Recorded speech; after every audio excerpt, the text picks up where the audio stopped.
Welcome back to the Solid Verbal Boys and Girls. My name is Ty Hildenbrandt. That fine gentleman over there, the one, the only, always the incomparable Dan Rubenstein, truly in the Windy City in Week 10, sir. How are you? How are you?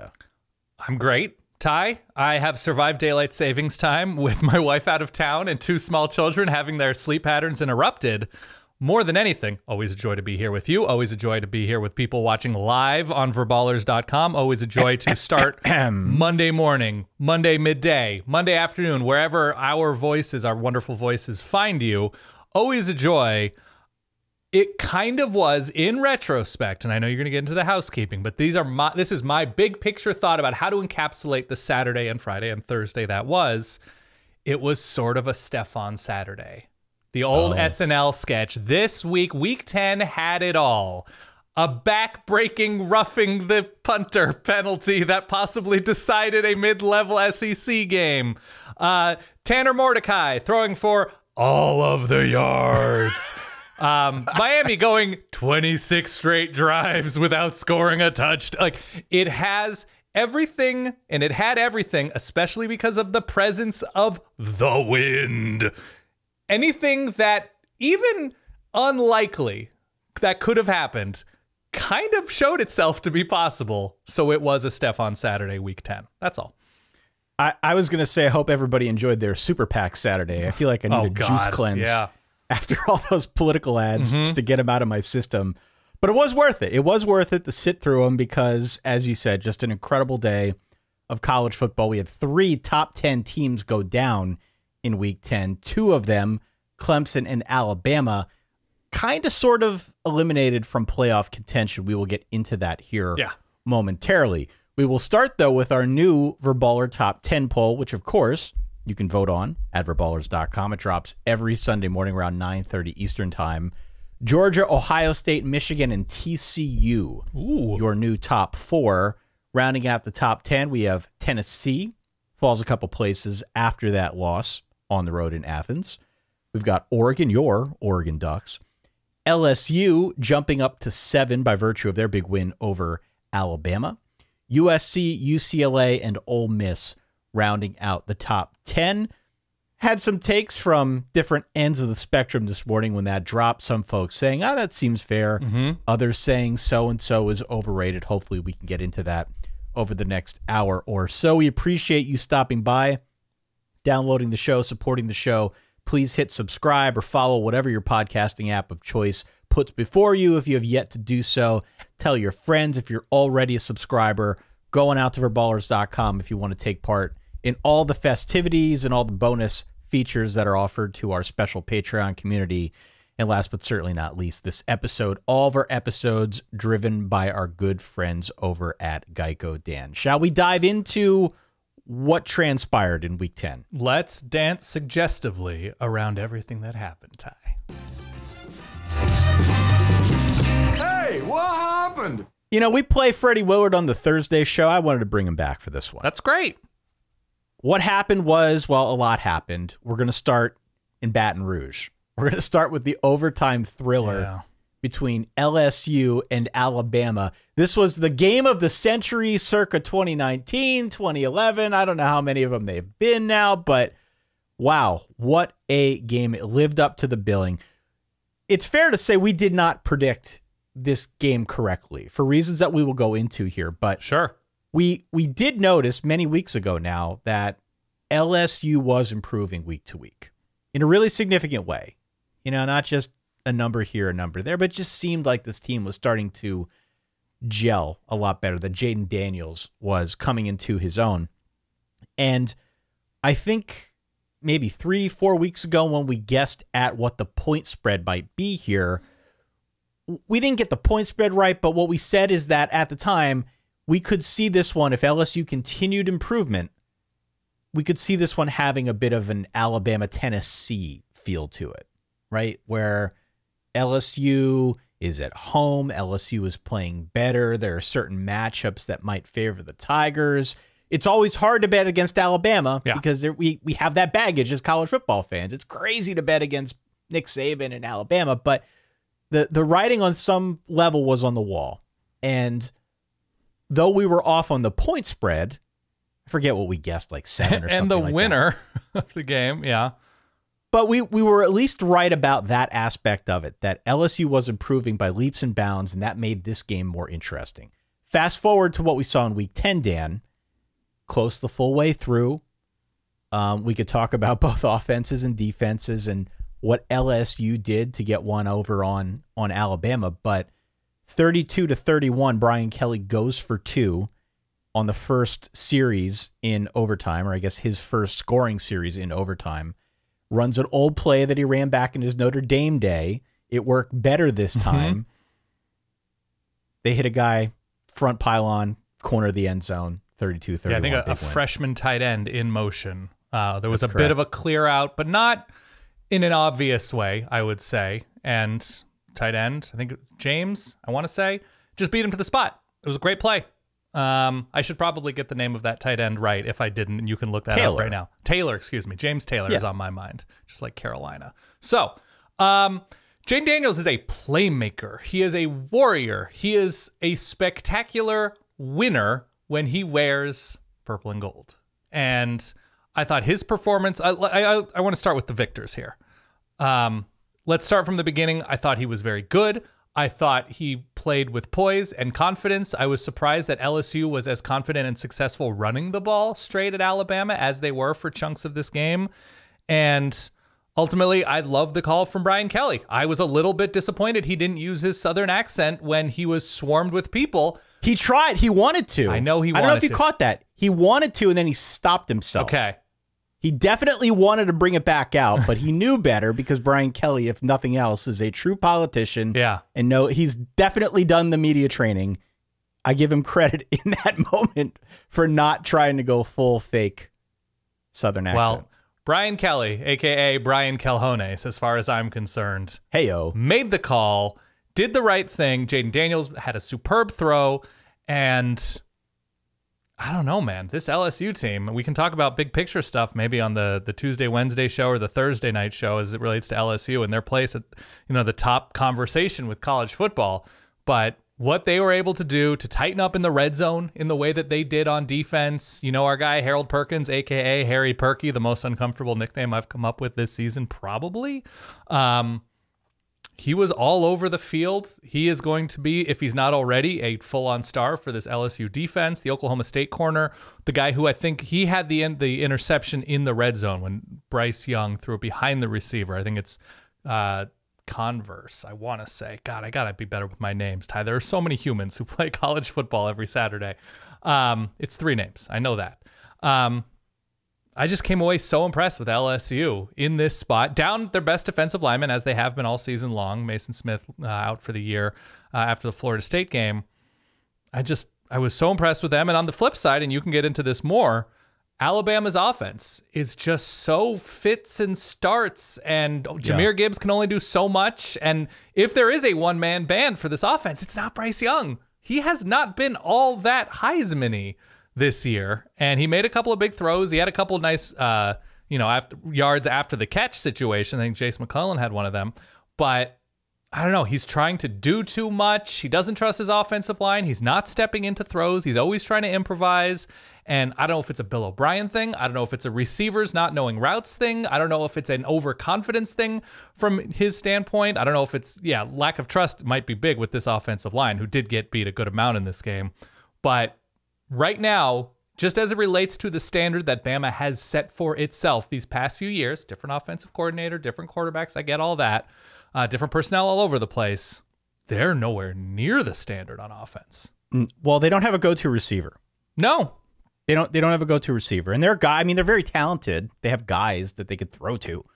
They don't have a go-to receiver like they've had in years past. And I think you see that in games like this. There is not that dependable outlet for the quarterback. In this case, Bryce Young. Bryce Young tries to do maybe a little bit too much. He's very good in his own right, but there is only so much he can do, especially against a really good team. And I think we saw a little bit of that down in the red zone, right? Where he tries to do the little shimmy and throw, and he's behind a receiver. And, it was a good play. He had the right idea, but he can't do it all on his own. Alabama this season has lacked that extra gear. We're so used to seeing this team at moments where its back is up against the wall, instantly pull out a big play. Yeah. There were moments in this game where they did pull out a big play, right? We've seen that happen throughout the course of this season, but it just doesn't seem as dependable with Alabama in 2022. And so, you combine that with the fact that Alabama's turned the ball over more this year. Alabama's got more penalties to its name this season. It is just a different version of Alabama than we're used to, and they don't have that extra gear all the time that we are so used to seeing. You take them on the road in a place like Tiger Stadium, places rocking. Herbie and Fowler must have said it a million times. There's nothing like this in football. You got to be here to experience it. They get Herbie talking about how he wants to travel around the country and tailgate, which I didn't buy for a second, but regardless. It's the most fun thing you can do, by the way. As somebody who's done it, it's the greatest. It's great. It's great. It's great. But my only point is just that this is definitely a different Alabama team. And it is also a much different LSU team than the one we saw at the beginning of the year. Jane Daniels is starting to trust the players around him. The players are starting to trust him, starting to trust the coaching staff. And it just seems as if this is a team that continues to mature week in and week out. Interestingly enough, now they control their own destiny in the SEC West. Man, what a phrase. It doesn't make sense, but it's a great phrase.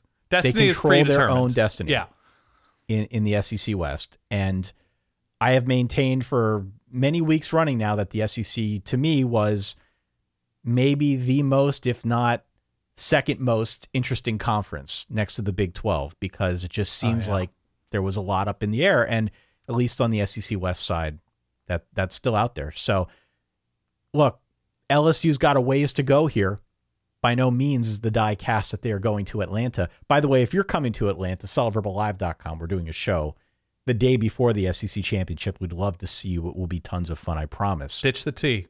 Ditch that T, Ty. Atlanta. Excuse me. Yeah. Excuse me. It's okay. But LSU, by virtue of that 2-point conversion to Mason Thomas, or Mason Taylor. Mason Taylor. We're all over the place. It's okay. We're botching this name. Jason Taylor's son. Nice. The tight end. 32-31 LSU moves on.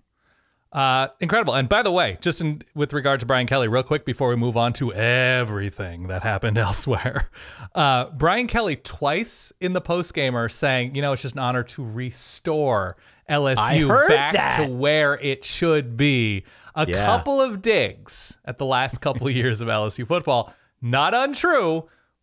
But Coach Orgeron also won perhaps the most dominant national championship season, was the architect. So like there was, that's the 2019 LSU team is rarefied air once again. That is Brian football. Kelly being the politician. That's Brian Kelly. Saying what he thinks he needs to say. Yeah, it's sort of strength coaching. Like, I don't know what they were doing around here before. Look, hey, good for him. Great for him. Season 1, top 10, beating Alabama, pretty much going to end up in Atlanta, barring something unforeseen, with an enormous amount of roster turnover, which is real. It was like 38 players available for the Kansas State Bowl game. It's crazy impressive to see where they've ascended to this quickly. Should we go to what we thought would be the game of the week that turned out to be the game of the first 3 minutes? We thought this would be the game. We thought Georgia-Tennessee would be the game. Neither one of us predicted... We both predicted the winner. Neither one of us predicted that the game would take on this form. And perhaps that was a bit of wish casting by us. I don't know. But some of what we said was very relevant. Some of what we said, for example, we did wonder what would happen if Tennessee couldn't run the ball. Yeah. And what kind of a strain, if any, that would put on the rest of the offense. Specifically, if Georgia could stop the run without overcommitting to it, what would that mean for the rest of the way this thing hums? Right? What would it mean for Hendon Hooker? What would it mean for that explosive passing game? Yeah. We pretty much got our answer here. We got our answer. Georgia stopped the run. Without the run, it didn't set up those big plays down the field. The whole thing kind of went south. And the Vols, who were ripping off 523 yards per game coming into this one, were held to 289 by this Georgia defense. Yeah. The other side of this is that Georgia's offense was also very, very good. We talked about this, right? It doesn't get, I don't think, enough credit for how good, how efficient it is. But it was pretty apparent within moments that, oh yeah, Tennessee doesn't have an answer for this. Right. Like, they're getting blown off the ball. Guys are wide open. It was clear from the jump that Tennessee was going to have a hard time trying to stop Georgia as well. To this point, you posted a reaction video out on YouTube, which I think covers something else that will be overshadowed, because it often is, and that is that the best quarterback on the field was not Hendon Hooker. No. It was Stetson Bennett. No, it's with an asterisk, in that Hendon Hooker is the human who is better at playing the highest level of college football quarterback, in that he can do more with both his arm, with his legs, his capacity for making incredible throws, game-changing throws, is higher. He has done more as an individual talent than Stetson Bennett has. But in a big game, with a big magnifying glass on Tennessee, Georgia, Stetson Bennett was the more battle-tested, was the quarterback more ready to meet the moment to play winning football. Now, Stetson Bennett doesn't need to throw into the teeth of the Georgia defense in front of everybody to see. That's a difference. Yeah. But also, Hendon Hooker had opportunities throwing into the exact same atmosphere, it was bad weather, there was wind, there was rain, much like there was across the sport. And it was Stetson Bennett who was the one able to complete those wheel routes, able to complete those play action throws, whereas Hendon Hooker, in very few opportunities to do so, but he did have opportunities to hit guys deep. And I know Jalen Hyatt was hurt. Jabari Small was barely played in this game. He was hurt. But that's football. That's football. And when Georgia dudes get hurt or transfer, their next man up is better than literally everybody else's man up in terms of an entire roster. And the way Georgia came out offensively, able to weather turnovers over the course of this game and hit guys downfield, Kenny McIntosh, Dejon Edwards. God, is my naming all off this morning? No, it is Dejon Edwards. Okay, I'm good. I'm just in my head, Ty. You know how it goes. Georgia on both sides of the ball, the luxury of being able to leave corners and defensive backs on islands as they bring pressure. They overwhelmed Tennessee up front over just basically the entirety of this game. And when Tennessee and Hendon Hooker were able to complete passes, they were short, they were contested, and nobody could run after catching the ball. That's right. That's exactly right. It is capital I impossible to beat a very good team efficiently. You need to be able to generate those explosive plays. You cannot go on 12-play touchdown drive after 12-play touchdown drive and beat Georgia. It's just not good enough, because you are always going to be prone to mistakes or bonehead, tipped balls or penalties, or, a receiver running the wrong route on 3rd and 7 and the ball just sailing into the nowhere of college football, fiefdom, whatever. It's impossible. And that's what Georgia made Tennessee try to do, is hit a 6-yard pass on 3rd and 7. And it worked. Now, if you were to tell me, and I don't think this is the case, let me be clear for legal reasons, Ty. If you were to tell me that Georgia has the facility of every single good SEC or team on their schedule bugged and has hacked every server, it would go a long way as to explaining how great this Georgia offense is so early in these games against Oregon, against Florida, against Tennessee, that they just immediately have the answers. I wouldn't be surprised. Once again, let me lay it out in plain English. Right. I don't believe this to be the case. This is pure speculation. And the only coach to figure this out is Eli Drinkwitz. That's the reality in which I am sort of painting right now. Georgia was incredible. Across the board on both sides of the ball. Now, Tennessee's defense very quietly did a good job in the bad weather, that once they were down 21-6 or 24-6 or whatever, they did a really nice job keeping the game in front of them. But they just didn't have the pass rush. They didn't have the offensive line, and they didn't have the receivers and Hendon Hooker and pass game to meet the moment on those rare opportunities in which they did get behind a Georgia corner. Hendon Hooker overthrew him, or it was misjudged, or receiver slowed up. And Tennessee is a very good team. And the distance between very good and great, when Georgia is playing great, seemed to be a pretty wide chasm on Saturday. How much different, if at all, is this game if Hendon Hooker decides to take a few steps back after he receives the football? Oh, you mean he has like a zero-step drop. He's like James Franklin, the old Mizzou quarterback. Yeah. He just catches it and stands there, Meanwhile, the entire Georgia front is just breathing down his neck. Yeah. I mean, a part of it could be that they are running that, like, a version of the Baylor offense, and so much of it is, like, preordained, where you're just like, as soon as the defense shows this, it's just timing. Or we're going to bomb it down here to Jalen Hyatt or Cedric Tillman. Like, it doesn't matter what else is happening on the field. This is where we're going. And so maybe that has been a bad habit that's been developed because he has been so good and has developed so much confidence in this offense and his own abilities within this offense. But yeah, there was certainly an arrhythmic quality. It was problematic in this one. Yeah. Because the Tennessee line was no match for the Georgia front, which was very good again. Able to bottle up the run to a degree that kind of upset the balance of the offense. So Georgia wins at home, a big win, 27-13. This game felt like it was over very early on. I think the Vols, for their part, are destined for, 11-1? Right? They're still top 5 in our Verballer poll. We'll see what they end up being when the committee releases its next iteration of things on Tuesday evening. They're not out of the playoff hunt, but the path has certainly narrowed to a much greater degree, and they would need a lot of help in order to get back in any kind of meaningful way.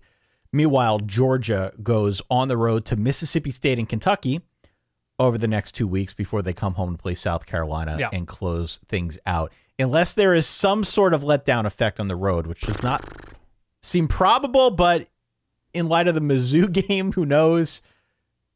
Barring any kind of catastrophe, the Dogs go unbeaten, and they head back to the SEC title game. Yeah. So I mean, look, it's another great season for Georgia, and Tennessee fans, if you told them before the season, 11-1 with a not super impressive loss to Georgia, but a win against Bama in dramatic fashion, you take that 10 out of 10 times, and here we are. I don't know. It was so impressive from Georgia. That's the takeaway. Tennessee still very good. Although in terms of the playoff tie, I want to say this. I know that I keep tagging things on to the end of these thoughts. In terms of the playoff, I've lost all intrigue in Tennessee. I'll be honest with you. Still in the playoff hunt, but out of the intrigue hunt for me. All right, stop talking so I can play my Notre Dame Okay, song, fine. Right? Want to get that sweet riff in there, baby? Yeah. As we all predicted, Notre Dame 35, Clemson 14. Yeah. I came out here. I said, look, there's no way Notre Dame could win this way. This game, there's no chance. I don't see a way. No way, no how. This was never close. No. This game was never close. It was never close. It never felt like it was in doubt. I was convinced that there was no chance Notre Dame could run the football against Clemson the way they've been trying to, the way they did run the football against Syracuse. Totally convinced myself. This was not a reverse jinx. This was Ty was wrong. And I was really wrong because Notre Dame, as virtually nobody predicted, ran the ball exactly the same way. They were really good at running the football against what we thought was a solid Clemson front, a very good top 5 caliber defense with a line that's been questionable at best for most of the season, though improving. Just did not see that aspect of this game coming to fruition because on a windy night, if you can't run the ball and if you're turning it over to Drew Pine to win the game, that did not feel like a good formula to me. No. I could not have been more wrong, though. I could not have been more wrong, Dan, because what happened in this game is that Notre Dame's offensive line was physically dominant against Clemson. Physically dominant. There are not many instances that I can recall. It's happened, but not a whole lot of instances that I can recall where Clemson's defensive front got pushed around like this by any opponent. Mm-hmm. Be it in a playoff, a conference game, non-conference game, what have you. It just doesn't really happen. 263 on the ground for Notre Dame. They're led by Logan Diggs and Audric Estime, your boy. Oh, my God. Audric Estime. Runs hard. I like him. He does run hard. It was, I thought, just a great performance all around for the Irish. I also want to give credit to Tommy Rees. You know, we've been dunking on him a bit here throughout the course of this season for some of the play calling, but we got to give him props, especially in a game like this, which I thought was called brilliantly. For him to dial up the pick 6 and blocked punt return for a touchdown, that counted for 30% of Notre Dame's points. I thought was great. That was Did not see that shrewd move coming. But it was not set up in a way that it relied too much on Drew Pine. No. Which is what they had to do, what you have to do if you want to win some of these big games on the schedule moving forward, be it against Clemson, be it against USC, in a couple weeks. I thought he did a really good job. Enough nuance in the run game, enough subtlety in the run game to run many versions of the same play over and over again, but have, the same amount of success the full way through, not diminishing returns once the defense catches on to it. So he did a really good job dialing that up. Defensively, I thought Notre Dame was really good. The corners played especially well. Benjamin Morrison with 2 picks, had the pick 6, definitely made a name for himself in this one. The fact that they did not have to overcommit one way or the other is really what made them so effective on defense. Not to say Clemson has had a firepower-based offense. I mean, it's not been pyrotechnic by any stretch of the imagination. But Notre Dame was really good, really balanced in their defensive approach here as well.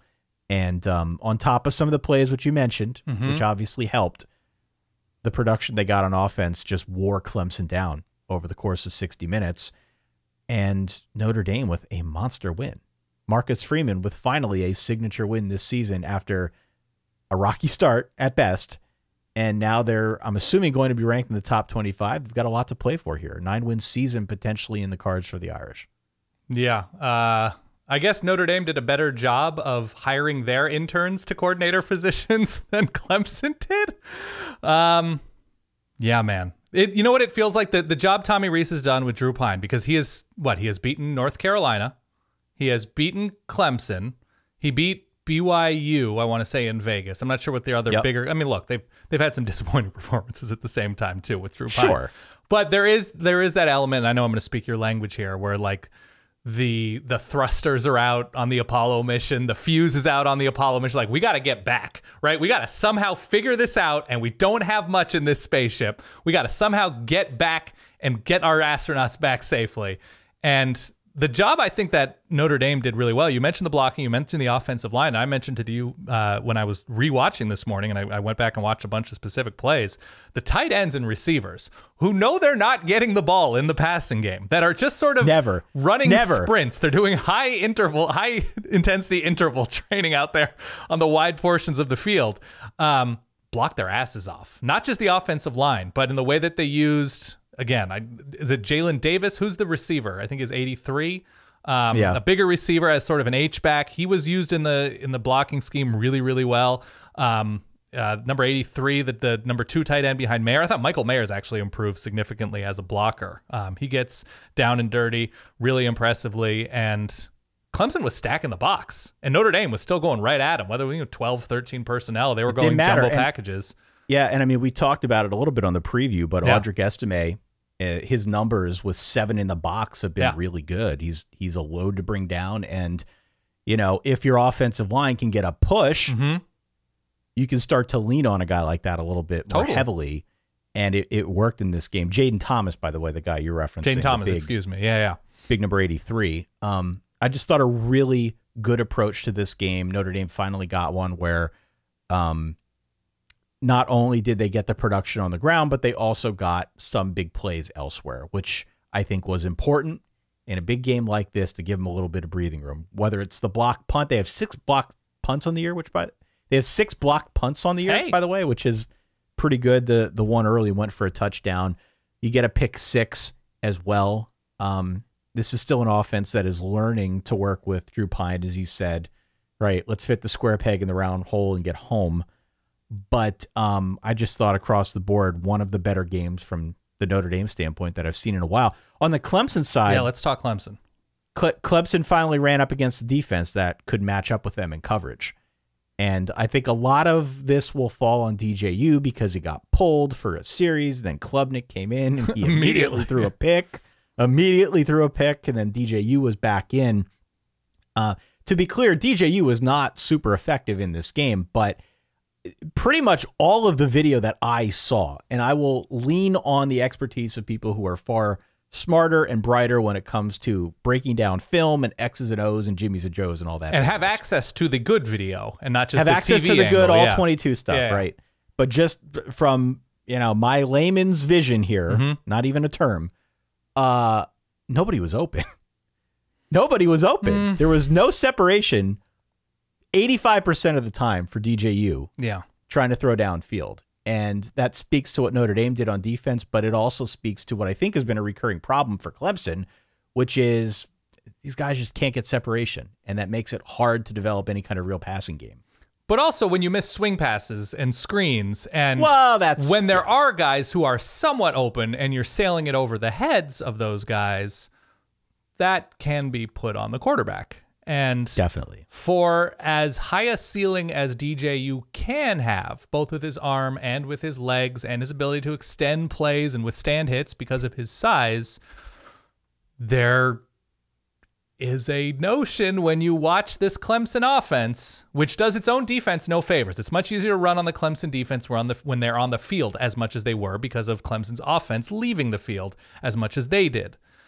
There is, I think, a relatively easy notion at this point to say DJU can be very good. I'm not sure he is the medium-term answer for this Clemson passing game. In fact, I'm pretty sure he isn't. And there is something about, there's the loyalty, which is admirable from Dabo to DJU and to the interns and everybody ascending through his program that become coordinators. But you're talking about an extremely green operation, right? There is something extremely green about watching Clemson trying to succeed on offense beyond Will Shipley, who I think is a full-on dude. I think he's really, really good. And they've developed the tight ends pretty well. But I don't know, man. It's hard to think about what they're doing all fall camp and then putting this product on the field offensively. It's very strange. I'm sure when DJU went back to his locker post-game, there was just a little post-it there from Marcus Freeman like, hey, man, here's my email. It's my email. Oh my God. You're all in, what is it? Hashtag delirious. I'm here for Devin Leary. MJ Morris, freshman ascending, and Devin Leary injured. Okay. I hope he throws for 15 touchdowns, and then Devin Leary is looking for another place to play next year. All right. That's my dream. Delirious. New Jersey's own. Yeah. That's right. Delirious for Devin Leary. Let's go over to the Big 12. Let's talk about all things Big 12. What a conference this is. The best. The absolute best. TCU knocks off Texas Tech 34-24. We had Texas 34-27 over Kansas State. Kansas 37-16 over Oklahoma State. Yeah. Baylor, as one of us predicted, 38-35 over Oklahoma. And Iowa State wins the battle for the bottom of the Big 12. A lot of alliteration there. Yeah. 31-14. Let's start with the TCU one. Another quasi comeback for the Horned Frogs. They were down 17-13 after three quarters. They outscored Tech 21-7 in the fourth, ultimately to put this one on ice. The offense did not score a touchdown until that surge in the fourth quarter. Of note, TCU keeps doing this, right? They keep finding ways to manufacture points late. They do it again here to stay unbeaten, as you heard earlier, to jump up in our poll to number 4. Tyler Shuck, you remember that crazy guy. He's back, baby. Came in. Baron Morin left with an ankle injury. Yeah. Tyler Shuck, no bueno. 9 of 22 passing. In the bit that I saw live was very bad and was not good. But nonetheless, Tech had a shot here. TCU went and grabbed the bull by the horns. Wins by 10. There is a defensive lineman for Texas Tech who is a problem. Tyree Wilson, just absolutely destructive. Loved watching him. The Texas Tech offense was sort of all over the place. Baron Morton getting hurt obviously set this offense back and set this game back for the Red Raiders. TCU does fall behind, as you mentioned. There were some glimpses, I would say, of old Max Duggan in that not really navigating the pocket, not really accurate, not knowing when to throw the ball away. Still, the good of Max Duggan. I don't believe Quentin Johnston did anything or played really in this game. He's nursing a bum ankle. He was out. I mean, also underscores the importance and the dependability of Kendre Miller, who was making play after play. Tough running, also big running, big play running. He's invaluable for this TCU team. The defense got it together, though I believe their best defensive player, D. Winters, was ejected for targeting. the linebacker. And so I think that was in the second half. So that has Texas game implications. They have TCU as Texas this coming week, do they not? And game day is going to be in Austin, yeah. Oh, and game day is going to Austin. There you go. So win your clunkers, because I thought for long stretches of this game on offense, TCU was mounting a clunker, and they absolutely came back, and I absolutely do not want to see this team play Georgia. I don't want to see him play Georgia. I don't want to see him play Ohio State, even if there's vaguely a version of Ohio State that looks like what they did against Northwestern. I think TCU's first season under Sonny Dykes has been tremendous. I don't want to see TCU Georgia. Elsewhere in the Big 12, we had the Texas K-State game. Really the full Adrian Martinez experience here, Dan. Yeah, unfortunately. Threw for 329 and 2 touchdowns, but also threw a pick that Texas ends up cashing in for a touchdown. Fumbles on the Texas 39-yard line on what would be K-State's final drive when they had a chance to tie it. Good road win for Texas. They were up early, pretty big. And then K-State, after halftime, started to pour it on, started to get close, had a shot here, as I said, to tie it. You would really like to see more than 3 second-half points from the Longhorns. I'd love to, as somebody who appreciates competitive football and growth on offense. You'd really like that. Yep. You'd really like that, and you'd really like to feel better about the answer to the question of where would Texas be without Bijan Robinson. Yeah. Would love to feel better about those particular things for the Texas Longhorns, but you will take the win against a good team however you get it, and that's what the Horns got here by 7. They did a good job against Deuce Vaughn, by and large, Texas's defense. And Texas is very quietly improving on defense. They've definitely improved along the offensive line. If you watch Bijan Robinson and Roschon Johnson, at least when he wasn't fumbling the ball, glide down the field. There is something uniquely special about Bijan Robinson, everything about him, but when it appears a safety has an angle, all right, they're going to limit him for a 38-yard gain. You know what? He's like a puck in air hockey. Yeah. It just sort of, no friction. Yeah. He is, there are NBA players like this where you're like, well, he's good, but he's not super fast, and then they just go past people.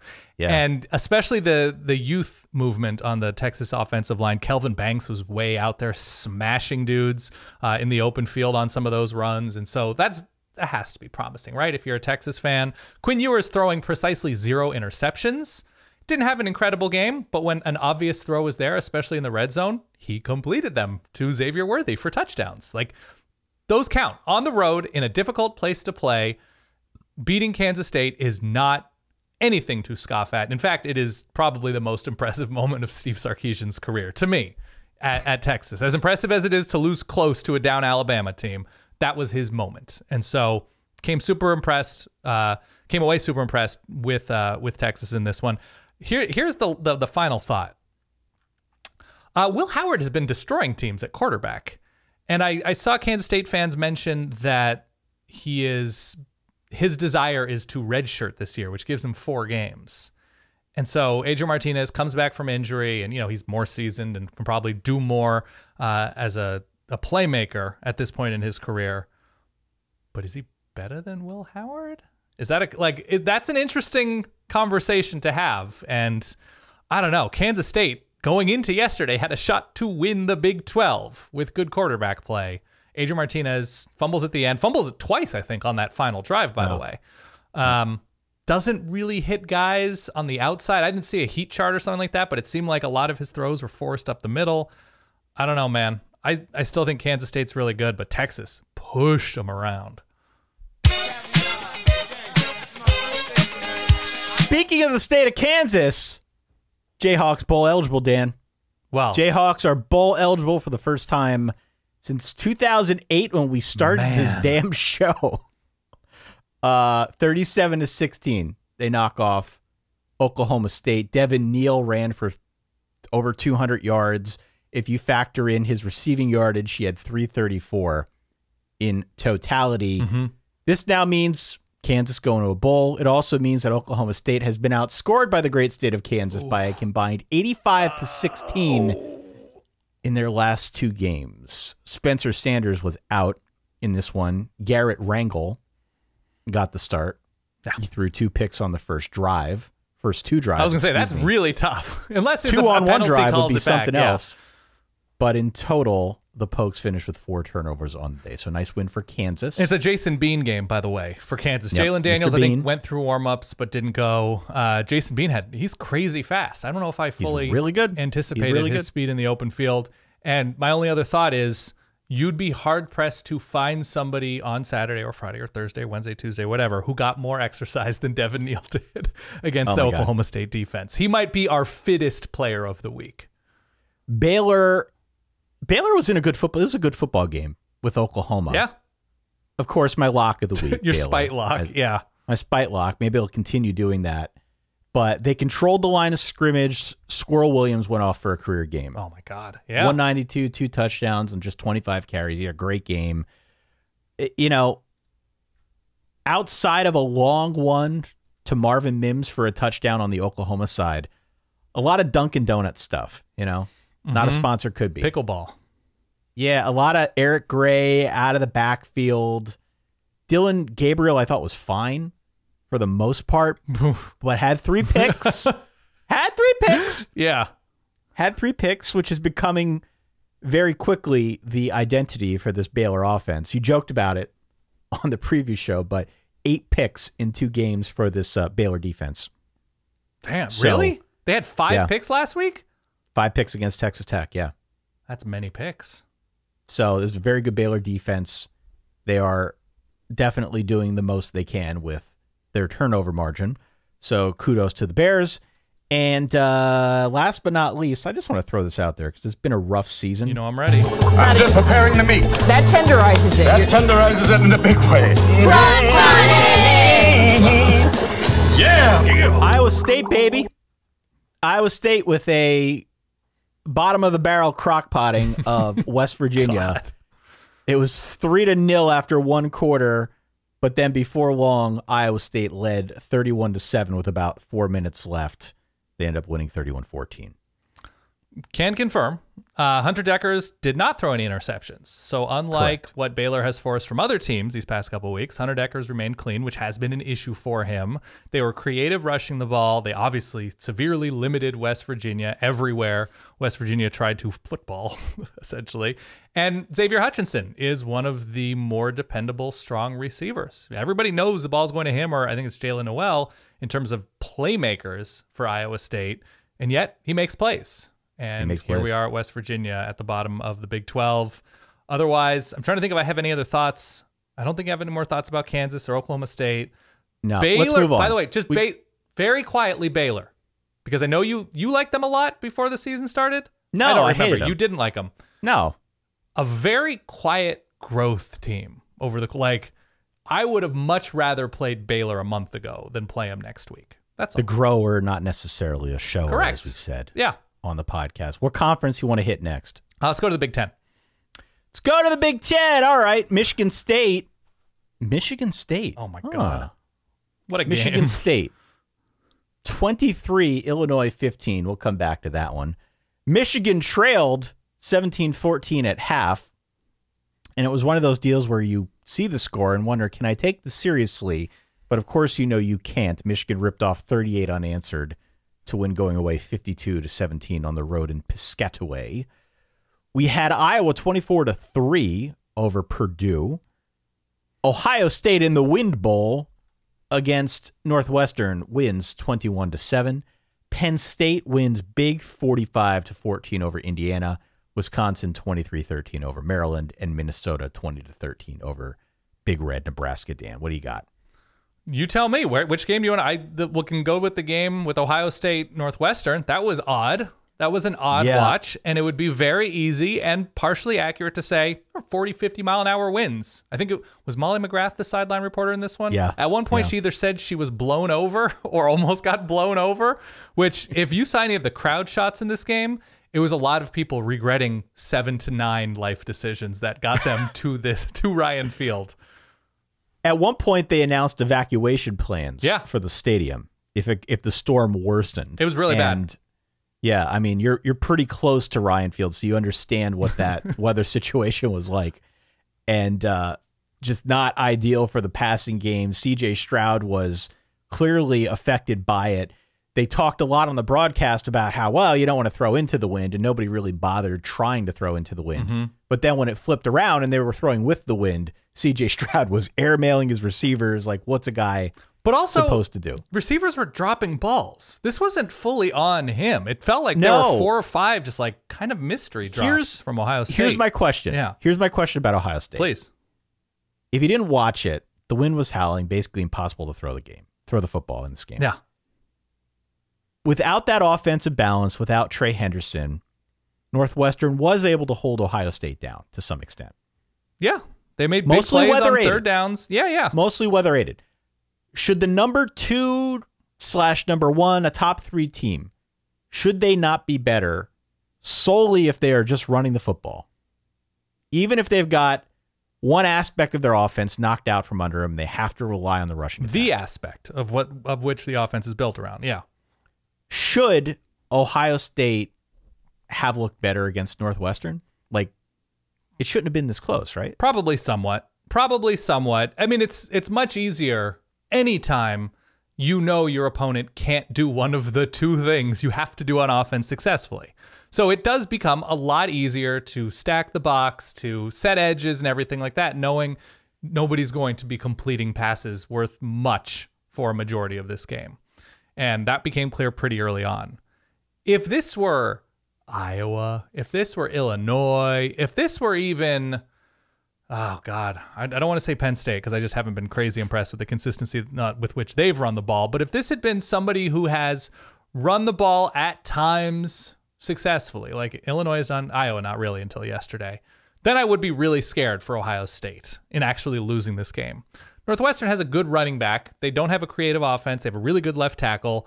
And anytime they got to 3rd and 1 or 4th and 1, we're like, well, we're going to go direct snap. I'm like, oh, God, guys, come on. Call something that threatens a 3-yard pass for a first down. And they couldn't. And that's, this is not a recap that's going to sort of focus and bathe in the Northwestern jacuzzi. But Ohio State against a more competent offense would have been in severe danger of losing this game in that win. That was my thought. Yeah. But Ohio State won its clunker, which is important. Everybody, like Georgia, won its clunker against Mizzou, and to a lesser extent, Kent State, if you remember correctly. Everybody pretty much has this kind of game where they play down, whether it's because of weather or injury or just feeling lethargy after a big game, whatever it is. Lethargy. Thank you very much, Ty. Yeah. Northwestern ran the ball on this Ohio State front. Northwestern couldn't do it for 4 full quarters, and they didn't win the game because of it. But yeah, I was wondering about this game beforehand. I was walking to my car with my 3-year-old and my 1-year-old, and my 1-year-old almost blew away. I was like, ooh, and he's kind of a unit. And I was like, oh, that's interesting. Bigger than a football. So yeah, good for Ohio State. It does make me think though that, and this is a big if you're able to at least contain the Ohio State passing attack, what does that plan B or plan C look like for Ohio State against a team who can move the ball? That was my thought as well. We'll see. I don't know if it's Michigan. I don't know if it's Georgia. I don't know if it's LSU. I don't know if it's Oregon. I don't know whoever it is. TCU. Yep. That's interesting to me. On the Illinois front, they turned the ball over on downs 3 times in the red zone. They went a combined 7 of 23 on 3rd and 4th down attempts, 1 for 6 on 4th downs. So we should call out Michigan State. It was quite a week for the Michigan State football team because they suspended 8 guys for their role in that tunnel incident in Ann Arbor. The story here for them was getting stops when they had to on defense, when they mattered. It was not a shutdown effort. That is not what Sparty is as a defense, but there were multiple instances in this game where the defense needed to come through, needed to get a stop, and they got it. So good on Sparty. This is a really nice win, knocking off Illinois. Yeah, obviously anywhere in the Midwest essentially had to deal with some weather issues, and they were right there in Champaign as well. Anything Illinois could do wrong in any sorts of situations, whether it was in the red zone, whether it was on 3rd down, whether it was on 4th down, whether it was in special teams. I don't know if you saw Illinois completely shank that punt, maybe into the back of their own guy. I don't know if I went back and rewound it in 4K to see exactly what went on there, but that set up a short field for Michigan State. And yeah, it was absolutely a game Illinois couldn't lose as a top 15-ish team. And they found various ways to do it, and Michigan State found various ways to take advantage of advantageous situations. That's 2 advantages right there, which is what a team who is trying to climb out of the morass that was the first half of their season should do, especially shorthanded on defense. Disappointing that Illinois, now obviously if it wasn't as windy or what, doesn't matter. They both had wind. They both had, weird kicking situations and short yardage situations. Illinois was just the uglier of two ugly teams yesterday, and that's how you lose games. That's how you lose games. All right. Some other quick notes here on the scores that I rattled off. Yeah. Iowa, baby, break up the Hawkeyes on offense. 200 yards on the ground for Caleb Johnson. Spencer Petras, 2 touchdown throws. We got an email. I don't know if you saw this email from the Purdue fan. I did. Got an email from a Purdue fan mid-game saying that Jeff Brom's on his way out. He's going to Louisville. That's why this showing took place at all. Who knows? Who's to say? The coaching carousel will continue to spin here as we get deeper into this thing. On the Penn State side, we did get to see Drew Aller. Not until a little bit later. I thought he looked fine. 9 of 12, 2 touchdowns. The story, though, the odd quirk to this game was that Connor Bazelak was out for Indiana. He couldn't go, which meant that Jack Tuttle was going to get the start. Jack Tuttle, mind you, who's already declared for the transfer portal ahead of next season. Who, by the way, admirably said, I don't want to leave my guys behind, and I want to give Indiana everything I have this year, but I'm finding somewhere new next year. So, yeah, he got the start. Didn't go well. Jack Tuttle, look up your friends up north, just saying. Yeah. Willing to at least take an interview with Jack Tuttle. Jack Tuttle also got hurt in this game, which gave way to true freshman Brendan Sorsby, who went 3 of 6 for 8 yards and a pick. Oh. He got yanked. In his plays came Dexter Williams III, who was 4 of 11 for 41 yards and 2 interceptions. So Indiana having trouble getting that quarterback situation resolved. Penn State just ran straight at them. They ran straight at him. Yeah, they killed him. Talia and Graham Mertz, to the point of the wind, had matching 77-yard passing performances as Wisconsin knocked off Maryland. And the Greek Freak, the other Greek Freak, Athan Kaliakmanis for Minnesota, took over for an injured Tanner Morgan start of the third quarter and led Minnesota to points on 4 of his next 5 possessions. The Nebraska offense held to a combined 40 yards in the second and third quarters. Oh, man. Your classic middle 8. Literally 8 yards at times. Very nice game for Minnesota to start as slowly as they did and to pick it up in the second half, get the juice from Kaliakmanis, who made plays with his legs and with his arm. Mo Ibrahim came alive. He seemed more fiery than usual, I would say. I liked seeing that from him. And Wisconsin, as it relates to Maryland, they went straight at him. And who's built to go straight at the other team better when it's windy? That'd be the Wisconsin Badgers, who are now 3-1, I believe, under Jim Leonhard. Good for Wisconsin, who I believe has Iowa coming up this coming week. What else did you make? We have Michigan, Rutgers. What else is in the Big Ten? Why don't we just move to the SEC? You don't want to talk Michigan, Rutgers at all? No. Blake Corum's really good. Blake Corum's been really good. They intercepted Rutgers 34 times in the third quarter. Rutgers had 5 first downs. I don't know. We could rattle off bad Rutgers stats if you want to. That could be its own podcast. Did you see Roger Sherman's tweet that Michigan was down at halftime and then 8 minutes into the third quarter was looking like they were going to cover a 26.5 point spread? College football, everybody. College football. Yeah. SEC. Let's go to the SEC. Please.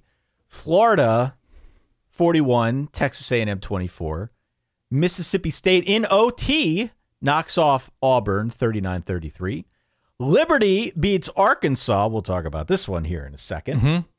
Kentucky 21, Mizzou 17, South Carolina 38, Vanderbilt 27.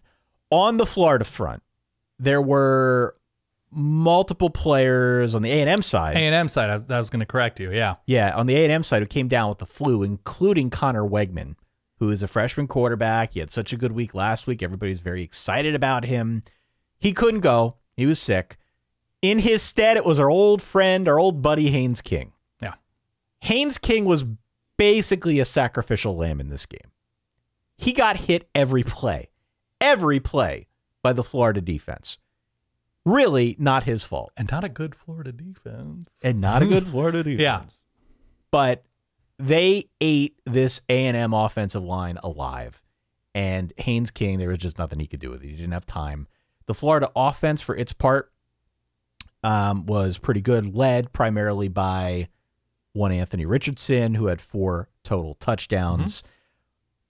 A 5-game losing streak for Texas A&M now, Dan. It is their worst since 1980. Yeah, Florida ran straight at A&M. And here's the thing, Ty. I came upon a recording of Jimbo Fisher and an assistant at halftime, and it's the assistant saying, oh, man, we are just gashing them on the ground with Devin Achane. What should we do in the second half? And Jimbo saying, oof, give me a second. I think should we just like throw it a ton?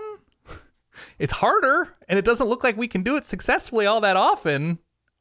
And they just went away from Devin Achane with no real good explanation or reason. You throw it 45 times with Haynes King. I don't know, man. I at a certain point, you have to take a Texas A&M fan in your life aside and say, you don't have to do this. You don't have to do this. You can do anything else, like improve your 5K time, learn the harpsichord. You don't have to do this to yourself, watching Texas A&M play this way and lose this way every week, because Devin Achane is great. I think he opened the game with like a 65-yard, 70-yard run and kept gashing them with a patchwork offensive line, no less. And they went away from running the ball in a manner that worked seemingly every time because reasons? I don't know, man. This is how you lose 5 in a row. We need an SPCA of sorts for A&M fans who want to be adopted by other teams. That's what we need. We need a support system. There needs to be deprogramming. Folks. There needs to be deprogramming. That's part of it. Man, I legit, I felt bad. Like watching back that game, I was like, I don't wish harm on anybody. Everybody move on until there's a new coach. Please, I'm begging you. Mississippi State blew a 24-3 halftime lead. Yeah. Auburn outscored them 27-9 in the second half. I give Auburn a lot of credit, man. Yeah. I do. They played really hard despite all the turmoil going on with the program right now, and damn near won this one. So good on them. Cadillac Williams, by the way. Interim coach Cadillac Williams going with the failed double freeze the kicker, leaving himself no timeouts. Yeah. That was tough. That was tough. But yes, they did show good fight, and that is something moving forward for this Auburn roster. How about Liberty, man? Liberty, 8-1 now. Yeah. They knock off Arkansas on the road. They get a big stop on a 2-point conversion. They hold on for the W. Arkansas just tried to rush it up the middle with KJ Jefferson, and he didn't go anywhere. They stopped it. The big deal for Liberty, big deal for Hugh Freeze. I'm sure Hugh Freeze will add this to his resume in hopes of getting back to the Power 5 ranks on the coaching level. But Liberty's only loss is to Wake Forest. It's their only loss so far this season, which is not a bad loss in its own right. Maybe it doesn't look as good as it once did, but nonetheless, a pretty good season for Liberty. And this is a year after losing Malik Willis, big-time quarterback prospect. So a good job to that coaching staff. They've done a good job here getting this thing back on the tracks. The Kentucky-Mizzou game was sloppy. Yeah. A lot of penalties. Saw a lot of defense in this game. Mizzou struggled on third downs. They were something like 2 of 13. It was not a good showing for the offense. Had a weird sequence, though, and you referenced this earlier. Yeah. With about 2:30 left. Kentucky lines up the punt. The long snapper airmails it. Airmails it. Whoop! Right over his head. The punter runs back to his own 4, recovers it, kicks it away, and then gets creamed and draws a roughing the kicker penalty, which gives Kentucky a first down.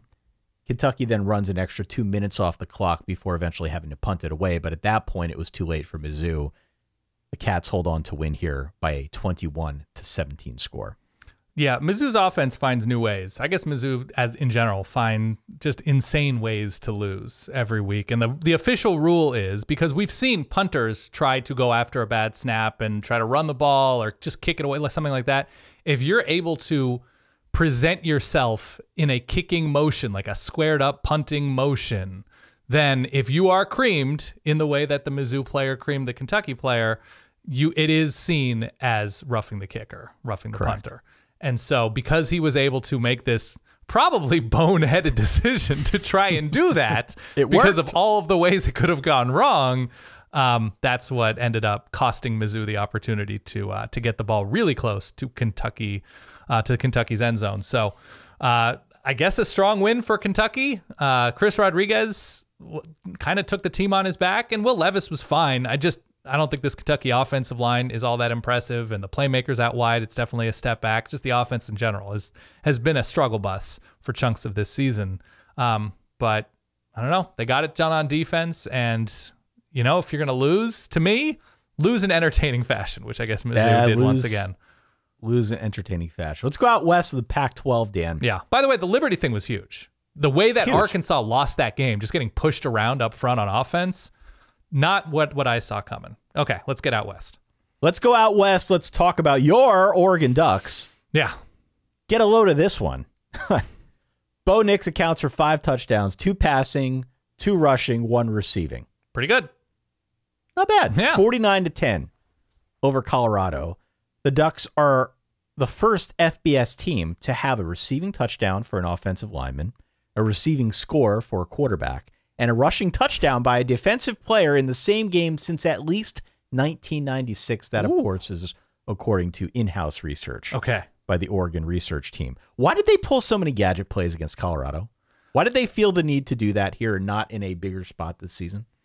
I think probably to show every game matters to the players, to keep people motivated, to keep them focused for a down Colorado team who has already fired its coach. If you are Noah Sewell, maybe you're playing with an extra pep in your step, knowing that you might get a red zone carry. If you're, Bucky Irving, who's been excellent at running back, that you might get an opportunity to throw a touchdown throwback pass to Bo Nix or Josh Connerly, the 5-star true freshman left tackle, that he has been in jumbo packages, that you're especially juiced because this package is in the playbook. And so I guess it's also sort of showing the teams ahead on Oregon's schedule. They have, I think, Washington this coming week and Utah and potentially a Pac-12 championship game, that you've got to account for a lot in the red zone and get people overthinking perhaps.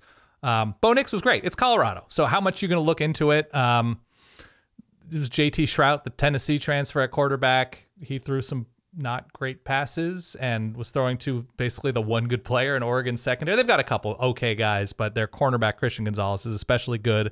Bennett Williams, the Illinois transfer, is also good, but this Oregon defense is not of playoff caliber and not anywhere near playoff caliber. The offense paired with this defense and paired with the coaching is good enough to beat everybody left on their schedule.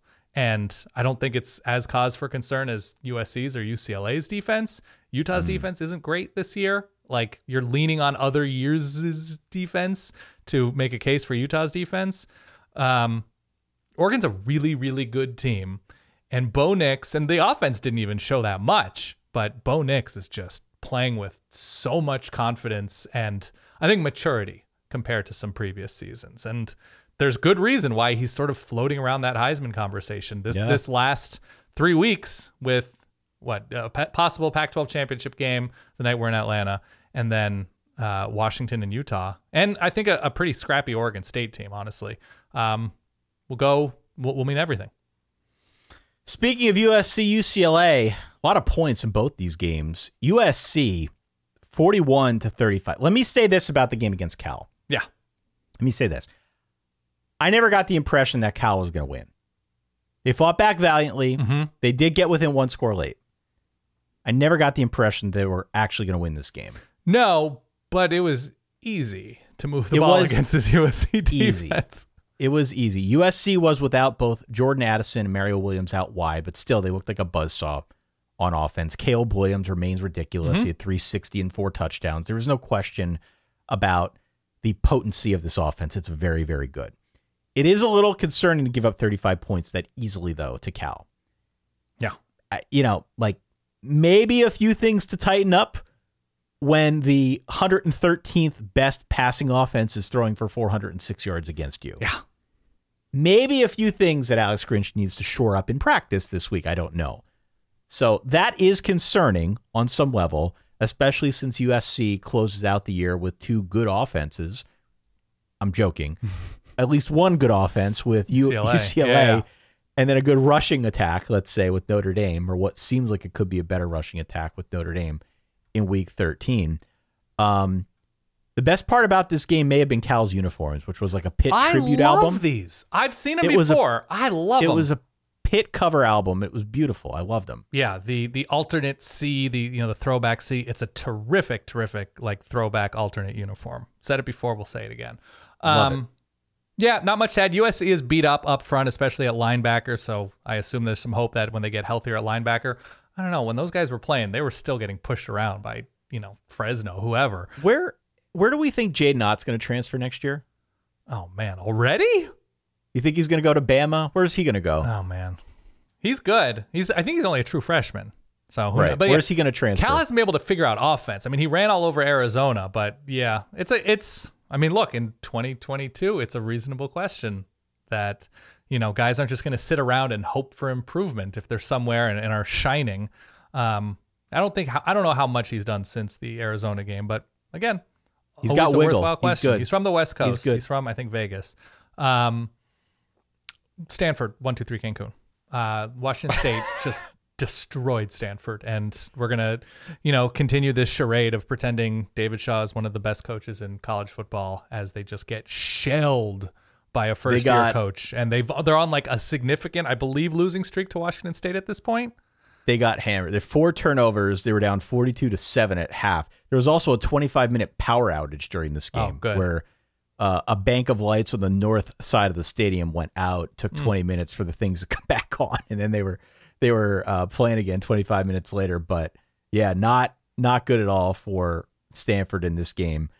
UCLA ran for 402 on the ground against Arizona State. They led 42-18 midway through the third quarter before giving up 18 straight to Arizona State. This is a 1-score game when UCLA got the ball back with about 6 minutes left in the game, but Bruins ran it in for a touchdown, put the game on ice.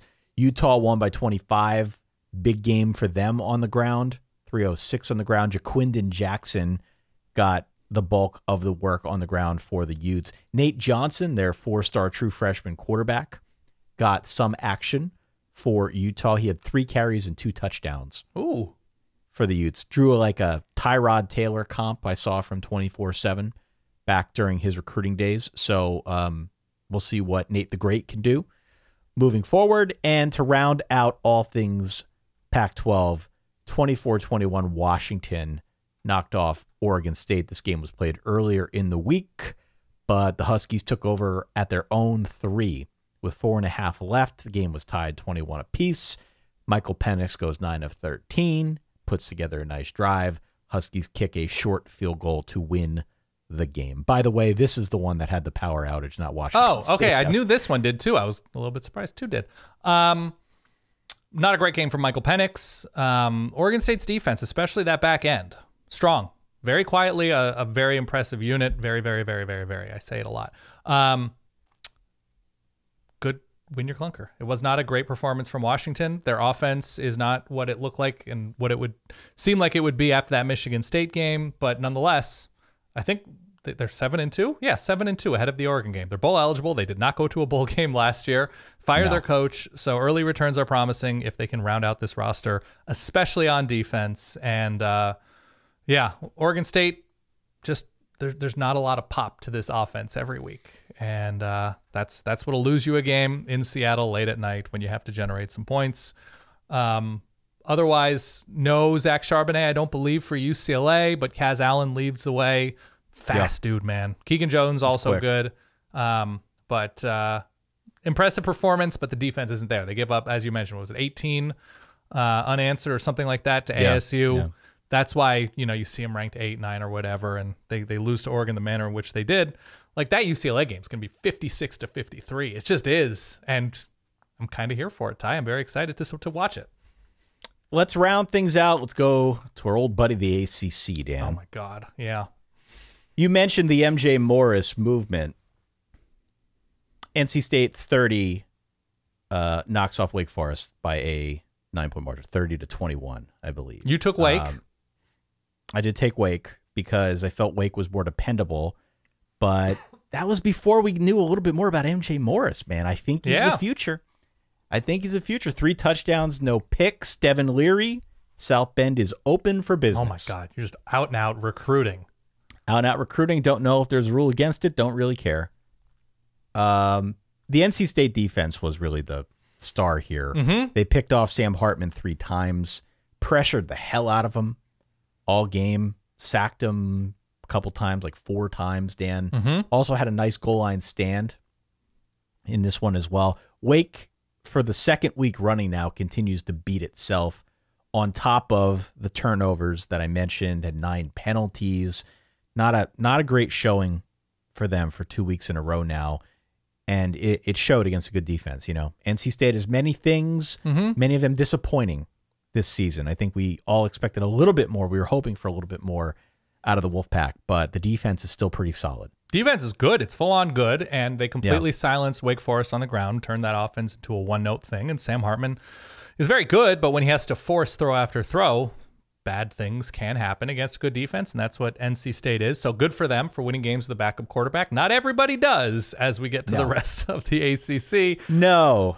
I want to talk about Florida State 45, Miami 3. Guess who just got murdered? And look, this wasn't one of the funny Brooklyn Nine-Nine murders either. This was a full Dexter, wrap him up, throw him in the ocean, that kind of murder. Man. This was brutal. Absolutely brutal. The Noles outgained Miami 454 to 188. They encountered minimal resistance from the Canes. TVD, Tyler Van Dyke, re-injured his shoulder or whatever he's got going on right now. The Miami offense is a mess, Dan. It is a mess. It has not scored a touchdown in 9 straight quarters. The defense can only do so much. The Canes are not in a good place right now. They need to finish up 2-1 to make a bowl. They've got Georgia Tech, Clemson, and Pitt. 3 games that are suddenly... those are losable games. Suddenly losable games for the Canes here. And I know you said Stanford 1-2-3 Cancun, but can we also add Miami to that list? Can we also add the Canes to that 1-2-3? Even though they're already in a tropical locale, and it's like an hour flight to get over to Cancun. Can we add Miami to that list? It's very strange to do so in a coach's and a staff's first year. Usually it's just like, well, this is not working out. This is the end of something that just didn't work out for a staff over 3, 5, 7 years, whatever. This is the first year of Mario Cristobal. Now, at this point, it's still a little bit fun for me as an Oregon fan. It's not as fun because now we're just watching incompetence from this Miami effort, right? You're like, quarterbacks are not healthy, and when they're in there, they're throwing bad interceptions, or they're just clearly too green to impact a game against a pretty good Florida State team. It had the feel of like when the Golden State Warriors or the Milwaukee Bucks play like the Adelaide 46ers in September. We're like, yes, they are a real team, but not on the level. And it's just sort of to work out your like backdoor screens and your trap defense and get just back in the rhythm. Florida State could do whatever they wanted. The explosion plays were there. Jordan Travis could do whatever. It was a second grade level defensive reading from Jordan Travis. That's what was needed against this Miami team. He was 10 of 12. Yeah. One of his 2 misses went for a pick, but to your point, I mean, it was just all there. Whatever Florida State wanted to do, there was no resistance. And if you're a Miami fan, your roster will get better. Your results will get better. But they won't probably get that much better. Because you can say this is year 1. These are not Mario's guys. Guess what? It's year 1 for Mike Elko at Duke, who went winless in this conference. It's year 1 for Tony Elliott, who does not have a good Virginia team, but they're competitive because of how well they suddenly play defense. They at least do a thing well. It's year 1 for Marcus Freeman. Notre Dame is ACC-ish. They just stomped Clemson. Killed him. With Drew Pine. You have Tyler Van Dyke. Which, by the way, speaking of the transfer portal, maybe Come Notre on Dame. Over, big guy. Come on over, big guy. He's from the Northeast, right? He's from Connecticut, I want to say. We got heaters up here and everything. He's from the Notre Dame footprint. Come on up, baby. It's tough. It'll get better. It'll absolutely get better, Miami fans. It will. The roster will be formed in the manner in which Mario Cristobal and his staff and their vision. But this is not a nothing roster right now. And they haven't scored a touchdown. I think it's 26 straight drives is where we're at now. Going back to the last 5 of Duke, last week against Virginia in the 14-12 quadruple overtime game, and getting railed by Florida State. Which, by the way, they lost last second to last year with a lot of these same players. And that was the indictment. The way they lost to Florida State last year is like, Manny Diaz, it can't go like this. And like, you wanted to go like this? It's tough to watch. It is. This is bad. Yeah. North Carolina 31, Virginia. Speaking of Virginia, 28. Hear it for the Who's, Dan? Ruining one of my locks. Thank you, guys. They did. But they were much more competitive in this game than I expected. They had a lead about midway through the third quarter. Dude alert. I guess he's retired now, Josh Downs. Yeah. But 15 grabs for 166 and a touchdown. Drake May, again, unstoppable. 31-28, again, your final. As North Carolina continues on, still only one loss, North Carolina. Will be interesting to see what happens to them in the polls. They just quietly continue to move up. Who are they the best ACC team? They might be. With this defense. They might be. Might be them or Florida State or NC State. I don't know. So North Carolina, have they played Florida State? They've played nobody, and that's part of the appeal. Yeah. I'm looking at their schedule right now. There's not a lot to say, like, other than their loss to Notre Dame and Drew Pine and their exciting blowout barely win over App State early on, 63-61. No Florida State on this schedule. No Clemson on this schedule. And they close out with Virginia this week, which, of course, close win. Yeah. Next week on the road at Wake, which should be a fun game. That's tough. On the road, sure. Yep. Georgia Tech and NC State at home, week 13. Okay. Very winnable. 11-1, ultra quiet. Just creeping UNC. up. Yep. Who else? Pitt 19-9 over Syracuse.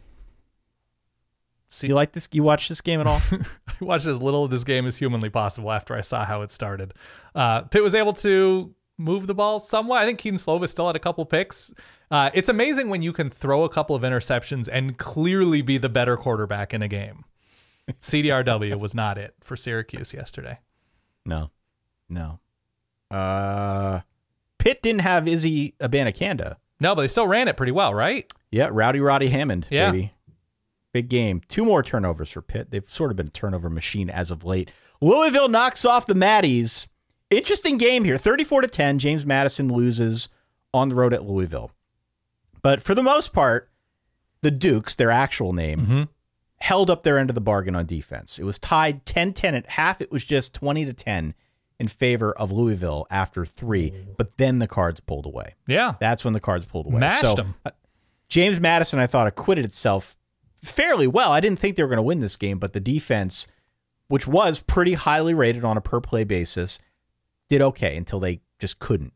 Your boy, Todd Centio, 4 of 15 for 54 passing yards in this one, Dan. Louisville very quietly, another one of those teams, quietly to me, because I am not in the ACC footprint-ish. I guess I technically am not far from Notre Dame, but they've improved, especially on defense. Hey, I've been beating this drum for 3 weeks, I know you have been. I've been beating this drum about the Louisville Cardinals defense. I am just trying to point out that I appreciate growers. And with Scott Satterfield back against the wall, Louisville's 4-1 at home, 6-3 in the ACC right now. They've won 4 straight. They lose to what we now believe to be a pretty good Florida State team. They lose to a catastrophically bad Boston College team. And that woke them up. That was like the wake-up call, like, this is not who we want to be. This is not who we are.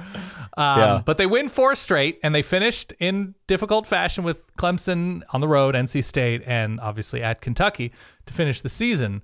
But this could have been a 1-2-3 Cancun situation, and it hasn't been. So good for Louisville. And look, JMU is a very good story. They have a good Sun Belt defense. They do not have a good ACC defense, and there is still, in the year of our Lord 2022, a difference between those two things. That Boston College game, man, that was the blackout, puking in the toilet, I'm never drinking again situation for Louisville. And they've gotten better. They have gotten better on defense. Yeah. So kudos to them. Speaking of Boston College, they lose against Duke. Shout out to the Dukies getting bowl eligible in Mike Elko's first year. Riley Leonard continues to be a really solid dual threat guy. Dude alert, by the way, for Boston College freshman Emmett Moorhead, who stepped in at quarterback. 330 and 4 touchdowns through the air. Would love to see better quarterback play out of BC. They're struggling right now because Phil Jerkovic has the knee and just not been a good season for the Eagles. But 38-31, nice win for Duke. And Georgia Tech rallies from a 27, I guess, to 16 deficit in the fourth quarter to win by a 28-27 margin. 4 turnovers in this one for the Hokies. Agree. Can we get into some G5 action, or perhaps the G5 action? Do it, baby. Do it. You ready? I'm gonna do one of those in a second. You ready? As I load up I want to get it right. As I load up the SMU Houston play-by-play drive. Oh my God. The drive chart. Here we go. SMU 77, Houston 63. I believe SMU only had 14 points in the fourth quarter, which my math suggests that's 63 points through 3 quarters, SMU? That's correct. Here was the overall drive chart. Touchdown, touchdown, touchdown, touchdown, touchdown, touchdown, touchdown, interception, touchdown, interception, touchdown, touchdown, touchdown, touchdown, touchdown, missed field goal, touchdown, touchdown, downs, punt, touchdown, touchdown, touchdown, touchdown, interception. There's the way end of game. Good hell. Listen to some of these stats. These are video game stats. Okay. Tanner Mordecai had 10 touchdowns in total, 9 throwing, 1 rushing. We also had 528 yards on the ground what am I saying? 520 yards from Clayton Tune. Yeah, we also had 527 yards passing from Clayton Tune. 528, if you count the one trick play, for the Houston receiving core. 3 guys over 100 yards there. 263 on the ground for SMU. Just all sorts of statistical anomalies here. I can't even add this much. What is this? 140 yards or 140 points in total? I think it's the highest scoring FBS game ever. I believe that was the final, in regulation, the stat that came out of this game. But I just remember sending you a Slack message late last night saying, holy crap, Tanner Mordecai has 9 touchdown passes? It's a really strong good news, bad news game where it's like, bad news, we gave up 63 points to Houston. Good news, we won. That's wild. It's wild, and I'm glad that we have this kind of nonsense in our sport. Also on the G5 level, Tulane wins 27-13 over Tulsa. We had UCF knocking off Memphis, 35-28. Coastal Carolina knocks off App State. They played this one earlier in the week. Good game, yep.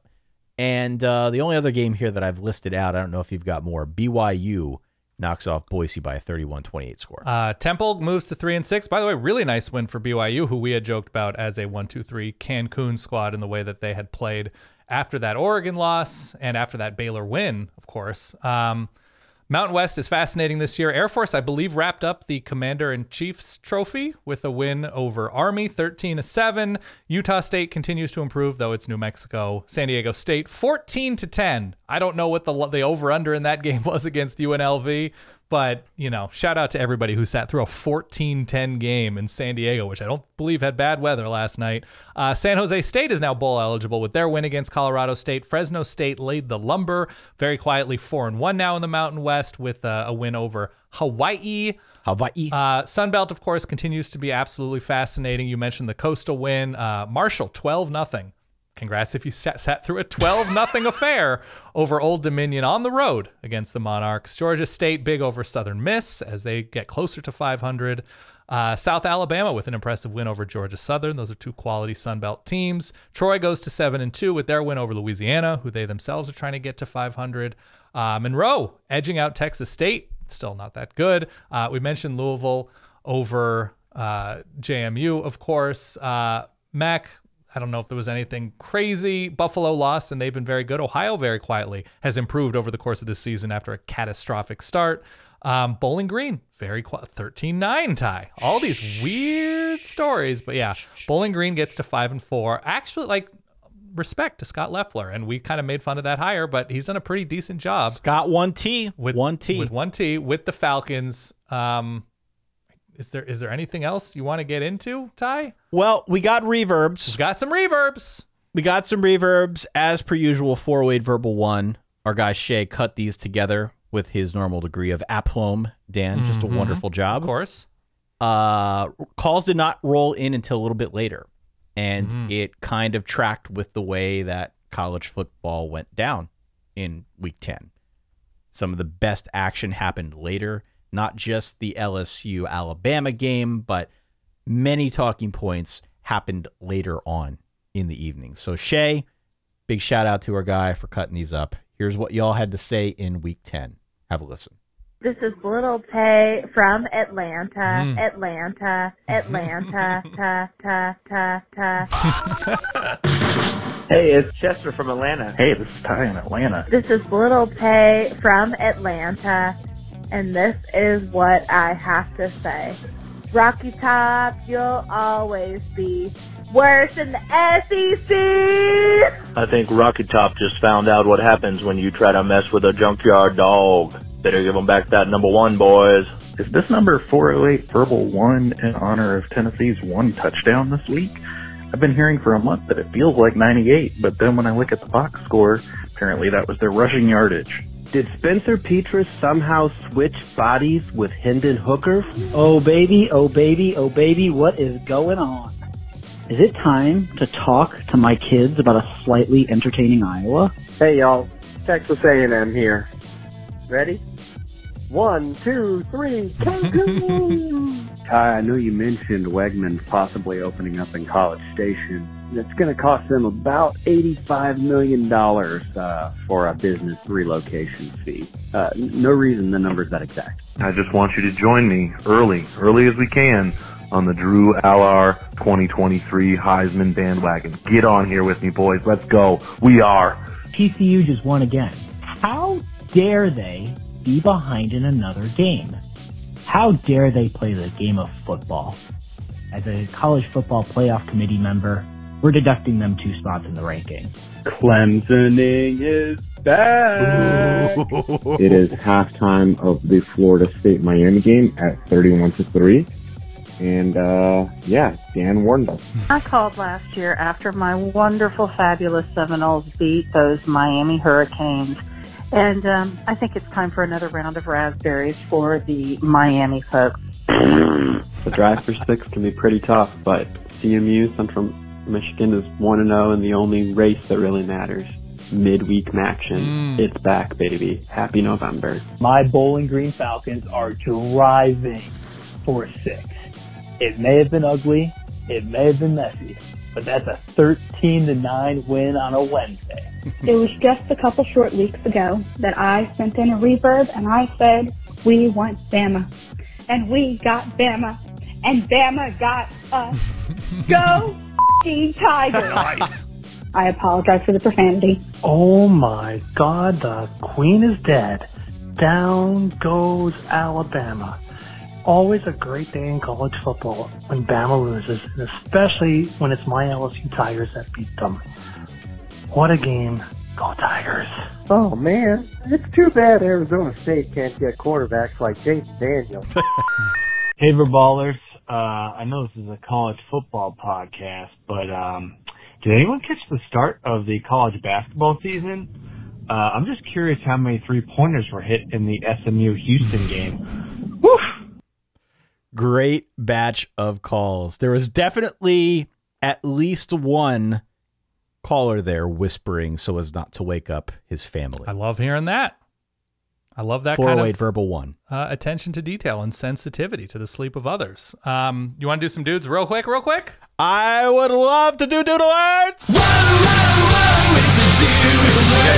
Who we got? There when I ask if you want to do some dudes real quick. You've done it before. I've never said anything about it. Yep. Michael Barrett from Michigan, Blake Corum, obviously from Michigan, Jalen Carter, Devin Neal, who I mentioned probably got the most exercise, Harry Perkey for LSU, in addition to, of course, Jalen Daniels, Jaden Daniels, Ty. This is going to haunt me forever and ever.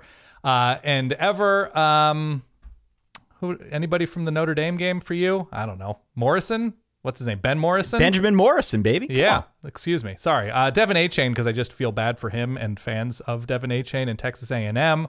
Tanner Mordecai. How do you have this list without Tanner Mordecai? Squirrel Williams for Baylor, of course, ran wild. Anybody else, Ty? Bijan Robinson, kind of retired at this point. I don't know, Ty. How about the OG Greek freak, Fotis Kokociolis from Fordham? Oh yeah, they destroyed somebody, right? 59-17 over Bucknell, the Bison. But Fotis, our guy, 12 catches, 132 yards and 2 touchdowns, with a long of 54 in that matchup. Ooh. How about Puka Nacua for BYU? Showed out against Boise State on the road. Ridiculous. Dude is ridiculous. Washington transfer. Yep. So, yeah, those are some dudes. And, shout out to everybody who survived the wind in the Midwest and everywhere, the wild weather. That was tough. Shout out to my 1-year-old for getting back up. And, by the way, I had a theory, and then we can sign off on this. Do you think all of the sudden Spencer Petras had a really strong game, especially that first half, because the wind sort of corrected things? Do you think, like, for everybody else, is like, I can't get a handle on this, and Spencer Petras just kept throwing the way he normally throws it, and the wind was like, I got you, Spence. It's like when they realize that you've actually got some sort of eye condition, and they correct the lenses. Yeah. Caleb Johnson for Iowa is the clear dude there. The young running back ran wild. Yeah. No, look, I'm just, I am tickled at the mere thought of there being some sort of college orientation style setup on the campus of Notre Dame in April, early April, where we've got Tyler Van Dyke, Devin Leary, Chandler Morris, we'll throw him in there, why not? Yeah. Just guys walking around campus with a blue and gold folder, checking out the grotto, the Golden Dome, the ND bookstore. It's like a job fair, yeah. Kind of like a job fair, seeing what clubs there are on campus. We'll have to put that episode together in the off season. It'll be a lot of fun. Oh, can't wait. We shall see. A great week of college football. We appreciate so much everybody calling in, writing to us out there on social media. Don't forget to follow if you have yet to do so. Tell your friends about the Solid Verbal. SolidVerbal.com is our website where we post content on an ongoing basis. Got a couple weeks to go here, Dan, before not only the season is over, but we start talking about things like bowl games. We start talking about things like conference championship games. If you are going to be in Atlanta for that for that SEC championship game, SolidVerbalLive.com. We do a show the night before at Terminal West. We're very excited about it. We were waiting to hear more about the matching blazer idea that we want to execute. We will find a way to do that, I think. Yeah. We can do that. We've got enough time to figure that out. But it is going to be an epic show from Dan and I. We are inducting moments, things, what have you, into a 2022 College Football Hall of Fame, not affiliated with the actual College Football Hall of Fame. The legal folks asked us to say that. We are, again, though, we might hold the whole thing in a yurt in the parking lot and force them to accept it as a temporary exhibit.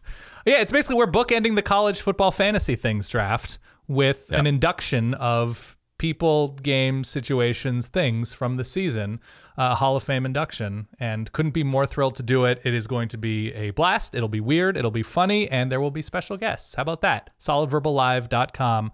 Cannot wait, especially maybe LSU fans showing up in Atlanta. That's right, baby. Can't wait to see you. Come on out. It'll be the best. Come on out. For that guy over there, my good friend Dan Rubenstein, for the, dozens of Verballers. I don't even know how many we got watching this thing live, courtesy of Verballers.com. Thank you so much for your ongoing support. We will talk to you all soon. Stay solid. Peace.